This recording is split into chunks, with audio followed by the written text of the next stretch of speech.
나는 부자 아빠의 말을 듣기로 했다. 나는 두 아버지에게 상반되는 견해를 배우게 되었다. 하나는 부자의 시각이었고 다른 하나는 가난한 자의 시각이었다. 한 분은 부자였고 다른 한 분은 가난했다. 가난한 아버지는 교육을 많이 받은 지적인 분이었다. 대학 4년 과정을 2년 만에 마쳤으며 박사 학위까지 받았다. 그 후로 스탠퍼드 대학, 시카고 대학, 노스웨스턴 대학에서 모두 전액 장학금을 받으면서 연구 과정을 수행했다. 반면 부자 아버지는 중학교도 채 마치지 못했다. 두 분 모두 평생 열심히 일하며 성공적인 경력을 쌓았다. 또 두 분 모두 상당한 수입을 올렸다. 하지만 한 분은 평생 금전적으로 고생했고 다른 한 분은 하와이 최고의 갑부가 되었다. 부자 아버지는 가족과 자선단체, 교회에 수천만 달러를 남기고 돌아가셨지만 가난한 아버지는 지불해야 할 청구서들을 남기셨다. 두 분 모두 나에게 많은 가르침을 주었으나 그 내용은 서로 달랐다. 두 분 모두 교육의 중요성을 굳건히 믿었지만 동일한 교육 과정을 권유하지는 않았다. 만약 아버지가 한 분만 계셨다면 나는 그분의 가르침을 받아들이거나 거부하거나 둘 중에 하나였을 것이다. 하지만 두 분의 아버지를 둔 덕분에 나는 서로 상반된 견해 중 한 가지를 선택할 수 있었다. 예를 들어 가난한 아버지는 이렇게 말씀하시곤 했다. 돈을 사랑하는 것은 모든 악의 근원이다. 반면 부자 아버지는 돈이 부족하다는 것은 모든 악의 근원이다. 두 아버지는 같은 말을 하지 않았다. 특히 돈에 관한 그분들의 시각은 너무나도 달라서 나는 점점 더 호기심과 궁금증을 느끼지 않을 수가 없었다. 가난한 아버지는 습관처럼 이렇게 말씀하셨다. 그런 거 살 돈 없다. 반면 부자 아버지는 이렇게 이야기했다. 내가 어떻게 하면 그런 걸 살 수 있을까? 하나는 단원이었고 다른 하나는 고민이었다.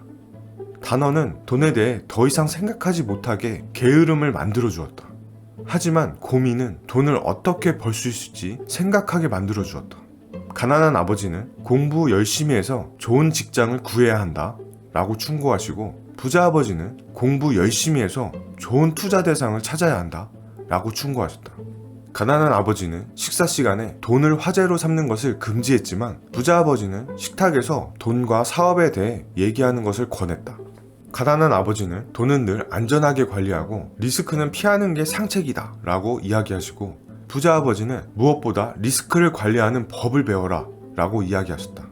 가난한 아버지는 우리 집이 내게는 가장 큰 투자인 동시에 가장 큰 자산이다 라고 이야기하시고 부자 아버지는 우리 집은 부채이며 그것이 가장 큰 투자가 되면 공경에 처하게 된다 라고 이야기하셨다. 두 아버지는 모두 제때 청구서를 처리했다. 하지만 가난한 아버지는 가장 먼저 청구서를 처리했고 부자 아버지는 청구서를 가장 나중에 처리했다. 가난한 아버지는 기업이나 정부가 우리를 돌보고 우리의 필요를 해결해 주어야 한다고 생각했다.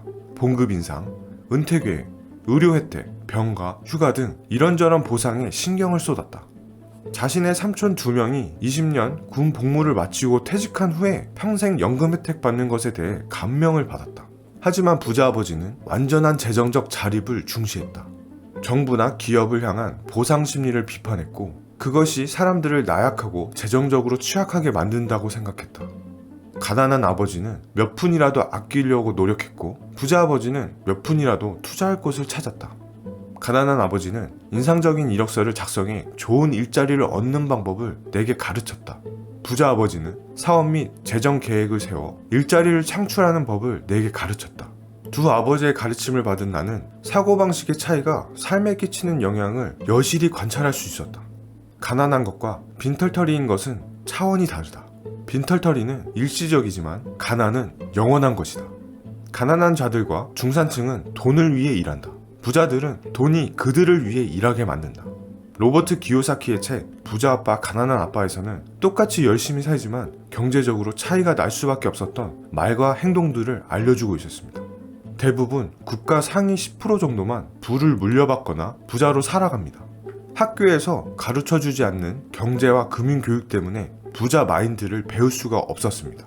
저는 이 책을 통해 제가 가난한 아빠의 삶을 답습하고 있다는 것을 깨닫게 되었습니다.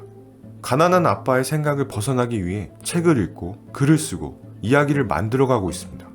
여러분들도 자신만의 삶을 고민해보면서 어떤 삶이 나에게 윤택할지 선택해보셨으면 좋겠습니다. 끝까지 영상 시청해주셔서 감사합니다.